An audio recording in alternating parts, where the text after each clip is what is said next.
So how can you make the split screen smaller on the iPad? Let's talk about it, but before we get started, make sure you stay tuned by subscribing so you don't miss the latest updates. Because even right now, I'm making this updated video because iPadOS 26, which if you don't have it installed, go ahead and install. Well, if you don't have it, well, it kind of changes the way the multitasking and the split screen works. Because of course, you need to make sure that in the settings you have the windowed apps selected.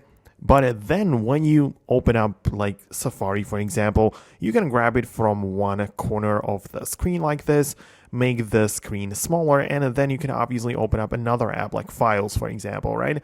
And right now you can see that in order to activate the old split screen view, you need to flick the windows to each side of the screen. You get the classic divider in between, which you can adjust, right? As you can see, it kind of works nice.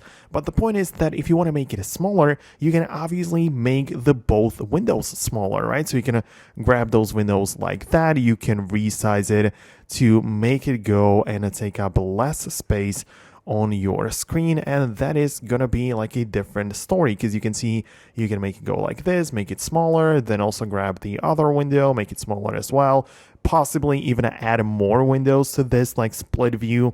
And yeah, you can make it look a lot different. But as I'm saying this, it only works in the iPadOS 26. So if you haven't yet updated, I recommend you to do. It's not a huge change for the iPhone as much as it's a new thing for the iPad.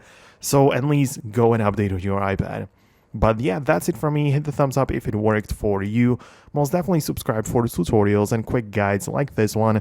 And I'll see you later in the next videos.